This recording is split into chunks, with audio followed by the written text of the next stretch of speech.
प्रिय छात्रों, जैसा कि पिछले दिन हम सब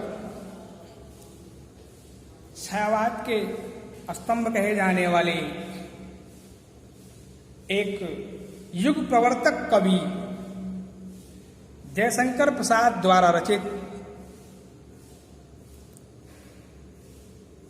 कामायनी महाकाव्य से अपनी पाठ्य पुस्तक में श्रद्धा मनु नामक शीर्षक का अध्ययन कर रहे थे, जिसमें कवि ने श्रद्धा के सौंदर्य का बड़ा ही मार्मिक वर्णन किया है। उसी कड़ी में आगे बढ़ते हुए आज अगली पंक्तियों का अध्ययन करेंगे। और मुख पर वह मुस्कान, रक्त किसलय पर ले विश्राम, अरुण की एक किरण अम्लान, अधिक अलसाई हो अभिराम। और मुख पर वह मुस्कान। कवि श्रद्धा के सौंदर्य का वर्णन करते हुए कह रहा है कि श्रद्धा के मुखमंडल पर मुस्कान की किरणें किस प्रकार से शोभायमान हो रही थी, जैसे कि जिस समय पेड़ में नए पत्ते निकलते हैं, बड़े हुए कोमल होते हैं, लाल लाल रंग के होते हैं। किसलय पत्ते जो निकलते हैं, कोमल पत्ते लाल कलर के, बड़े ही सुंदर लगते हैं। ठीक रक्त किसलय के समान उसका मुखमंडल दिखाई पड़ रहा था, और उसके मुखमंडल पर मुस्कान किरणें कैसे प्रतीत हो रही थी। कहा अरुण की एक किरण अम्लान, मानो जैसे कि अरुण की एक किरण, सूर्य की एक किरण हो, जो अम्लान माने सुंदर हो, म्लान न हो, गंदी न हो, सुंदर हो। सूर्य की एक सुंदर किरण आलस्यवश आकर के उन किसलय पर बढ़िया विश्राम कर रही हो, उनको किसलय पर कोमल पत्तों पर बढ़िया विश्राम कर रही हो। ठीक उसी प्रकार से एक मुस्कान की किरण उसके मुखमंडल पर बनी हुई थी, और मुख पर वह मुस्कान, रक्त किसलय पर ले विश्राम, अरुण की एक किरण अम्लान, अधिक अलसाई हो अभिराम। श्रद्धा का मुखमंडल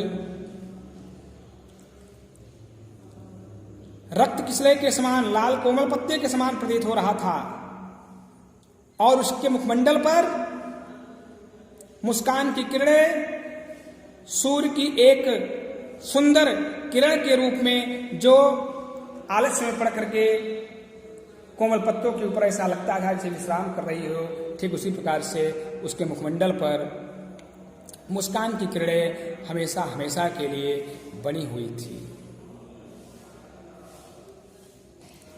राजा मनु ने यह सुंदर दृश्य देखा।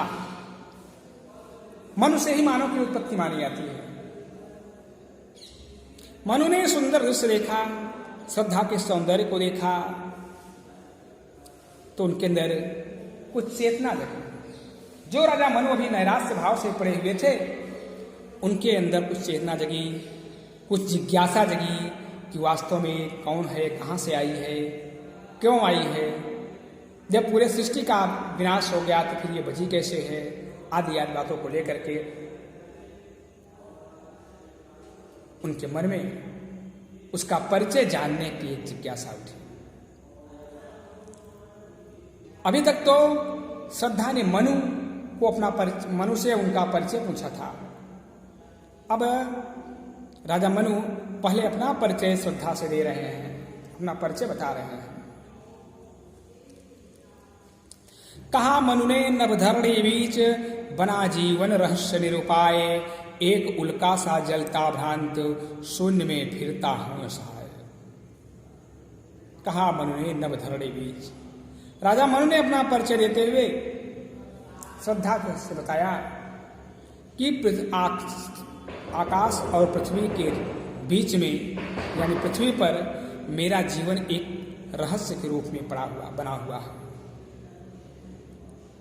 इस पृथ्वी पर रह करके मैं जो कुछ भी देख रहा हूं, इस सृष्टि की विनाश लीला मैं अपने आंखों से देखा हुआ हूं, और उसको बचाने में या फिर से उसका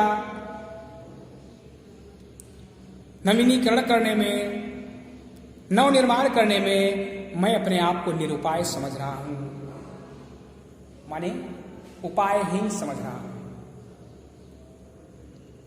और उपायहीन होकर के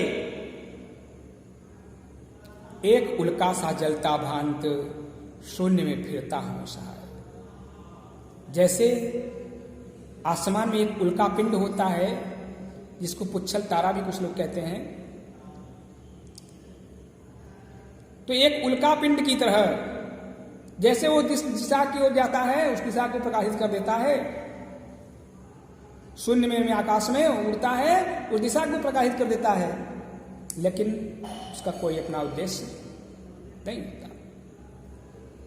एक उल्का पिंड की तरह उद्देश्यहीन होकर के मैं भी असहाय होकर के इस संसार में भटक रहा हूं। कहा मनु ने नभधरणी बीज बना जीवन रहस्य निरुपाय। राजा मनु ने कहा, अपना परिचय देते हुए श्रद्धा से कहा कि पृथ्वी और आकाश के बीच में मेरा जीवन एक रहस्य के रूप में बना हुआ है, जो इस पृथ्वी पर सृष्टि की विनाश लीला को देख करके उसको बचाने में या इस सृष्टि का फिर से नवनिर्माण करने में मैं अपने आप को निरुपाय यानी उपायहीन समझ रहा हूं। आज जैसे एक उल्का सा जलता भ्रांत शून्य में फिरता हूं असहाय, जैसे आसमान में शून्य मानी आकाश में एक उल्का पिंड होता है जो भटकता रहता है, उद्देश्यहीन होकर के जलता हुआ भटकता जिस दिशा की ओर चलता है उस दिशा को प्रकाशित कर देता है। ठीक उसी प्रकार से मैं भी असहाय होकर के इस संसार में, इस पृथ्वी पर इधर उधर भटक रहा हूं। इस प्रकार से राजा मनु श्रद्धा से अपना परिचय देते हैं और फिर वह श्रद्धा से उसका परिचय पूछते हैं। कहा कि कौन हो तुम बसंत के दूत, विरस पतझड़ में अति सुकुमार। कौन हो तुम बसंत के दूत, विरस पतझड़ में अति सुकुमार। घनतिमिर में चपला की रेख, तपन में शीतल मंद बयार। राजा मनु ने श्रद्धा का परिचय पूछा। कहा कौन हो तुम बसंत के दूत, विरस पतझड़ में अति सुकुमार। जिस प्रकार से शिशिर ऋतु आती है तो शिशिर ऋतु में पेड़ की डालियां सूख जाती हैं, उसके कणों से सारे पत्ते गिर जाते हैं, पतझड़ हो जाता है, पूरा तना दिखाई पड़ता है। लेकिन शिशिर ऋतु के बाद जब बसंत ऋतु आता है तो फिर से पेड़ों में नए पत्ते फूल आ जाते हैं। कहा कि जैसे पेड़ों के विनाश के बाद पेड़ों को बसंत की सूचना देने वाली कोयल अपने कूकू की आवाज को करके वृक्षों को उनके जीवन बसंत आने की सूचना देती है, पतझड़ के बाद उनके जीवन में बसंत आने की सूचना कोयल देती है। ठीक उसी प्रकार से पतझड़ के समान मेरे नीरस जीवन में अत्यंत सुकुमार अंगों वाली बसंत के दूत के रूप में, कोयल के रूप में आने वाली, बताओ तुम कौन हो। पतझड़ के समान नीरस जीवन में फिर से बसंत की सूचना देने वाली, सुकुमार अंग वाली, बताओ तुम कौन हो। इस प्रकार से राजा मनु ने श्रद्धा का परिचय पूछा। मनु ने कहा घनतिमिर में चपला की रेख, तपन में शीतल मंद बयार।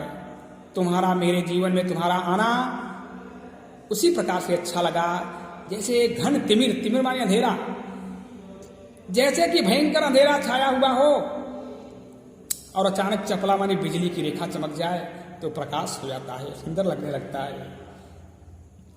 तपन बह रही हो बयार मानी हवा, तपन बह रही हो, लू चलता है जब, और उसी समय अचानक परिवर्तन हो जाए, सुगंधित ठंडी सुगंधित हवा धीरे धीरे बहने लगे तो बड़ा ही अच्छा लगता है। ठीक उसी प्रकार से तुम्हारा आना मेरे जीवन में उसी प्रकार से अच्छा लगा। कौन हो तुम बसंत के दूत, विरस पतझड़ में अति सुकुमार। पतझड़ के समान मेरे इस नीरस जीवन में बसंत की सूचना देने वाली, बसंत का दूत बन करके आने वाली सुकुमार अंगों वाली तुम कौन हो।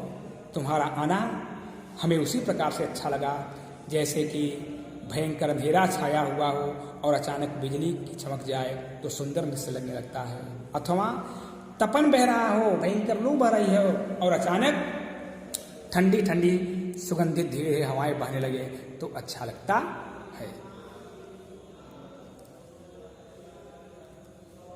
राजा मनु के प्रश्न को सुनकर के श्रद्धा अपना परिचय दे रही है। लगा कहने आगंतुक व्यक्ति, मिटाता उत्कंठा सविशेष, दे रहा हो कोकिल सानंद, सुमन को जो मधुमय संदेश। कहा लगा कहने आगंतुक व्यक्ति, आगंतुक अचानक आने वाली, अर्थात कौन? श्रद्धा। श्रद्धा राधा मनु की जो उत्कंठा थी, जो जानने की इच्छा थी, उनकी इच्छा की पूर्ति करते हुए वह श्रद्धा अपना परिचय देना शुरू कर देती है। उसका परिचय देना राजा मनु को उसी प्रकार से अच्छा लग रहा था, दे रहा हो कोकिल सानंद, सुमन को जो मधुमय संदेश। जैसे कोयल बड़े आनंद के साथ खुश होकर के सुमन माने फूलों को उनके जीवन में बसंत आने की सूचना दे रहा हो, दे रही है। लगा कहने आगंतुक व्यक्ति, मिटाता उत्कंठा सभी से। आगंतुक माने अचानक आने वाले वो श्रद्धा राजा मनु की उत्कंठा को, उनके जानने की इच्छा को समाप्त करते हुए, उनकी जिज्ञासा की पूर्ति करते हुए वो अपना परिचय दे रही है। उसका परिचय देना उसी प्रकार से अच्छा लग रहा है जय राजा मनु को, दे रहा हो कोकिल सानंद, सुमन को जो मधुमय संदेश। जैसे कोयल खुश होकर के फूलों को उनके जीवन में बसंत आने की सूचना दे रही हो। इस प्रकार से यहीं पर आज विराम देते हैं, कल अगली पंक्तियों की व्याख्या करेंगे।